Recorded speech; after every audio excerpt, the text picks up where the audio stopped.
I was not the true heiress of my family. When the biological daughter finally turned up, she was rail-thin and sunken-eyed. My parents felt so guilty that they immediately offered her a compensation package. She said, "I'm your actual daughter. If you're going to compensate me, then give me the company." Everyone tried to persuade me. "You're not the biological daughter after all. It's time to give her back her place." I smiled and handed everything over without a fight. The very next day, our major clients, our core tech team, and all our distribution partners announced that they would only work with me. My parents panicked and hurried over to beg me. I folded my arms.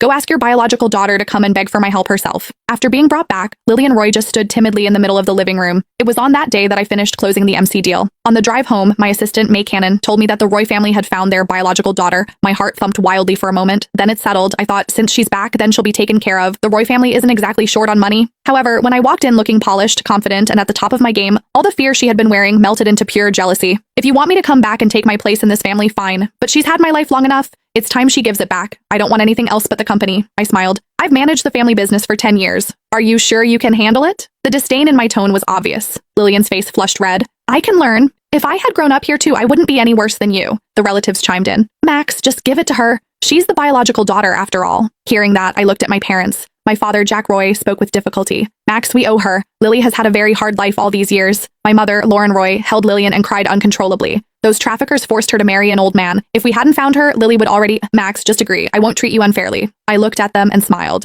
"Okay." I agreed and began the handover with them. I thought that my family finding their biological daughter could happen without any problem. I always intended to keep my head down and do my job. Competing with her never even crossed my mind. I even felt sorry for her. I had already ordered a welcome gift. I did not expect things to turn out like this after she returned. Compensation? Fine. Take it all. I had May draw up the transition paperwork on the spot. I signed every page and handed the company over to Lillian. With the company now in her hands, Lillian grew visibly excited and threw herself into our mother's arms. I took a deep breath. Everything's done. If there is nothing else, I'm going upstairs to rest. Only then did my mother look up. "Lily has just come home. Let's have a family meal together. I'm tired. I don't feel like eating." "Do you not want to see me, Max? I just came back and you already dislike me this much?" Lily's eyes went red and wet as she looked at me. My mother's expression darkened. "Max, how can you be so inconsiderate?" I replied calmly. "I just got off a flight that lasted over 20 hours. I'm exhausted. I haven't even slept off the jet lag." Hearing that, she finally realized I had just returned from a business trip. When she saw how red my eyes were from exhaustion, she looked slightly embarrassed. I went straight upstairs and ignored the noise from below. The family group chat kept lighting up. After my shower, I glanced at the messages and felt my lips curl into a cold smile. "So Lily is back. Jack, when are you holding the welcome banquet? This is a huge occasion for our family." "Exactly. Make it grand. You can also announce the company arrangements at the same time. Oh, and Maxine should probably move out of the house, right? And what about the engagement? Should that be reconsidered as well?" I did not care about all of the comments meant to kick me while I was down. However, I could not ignore that last part. The Roy family had a marriage arrangement with the Pratt family. Since I was no longer the Roy family's daughter, what was Gregory Pratt's stance going to be?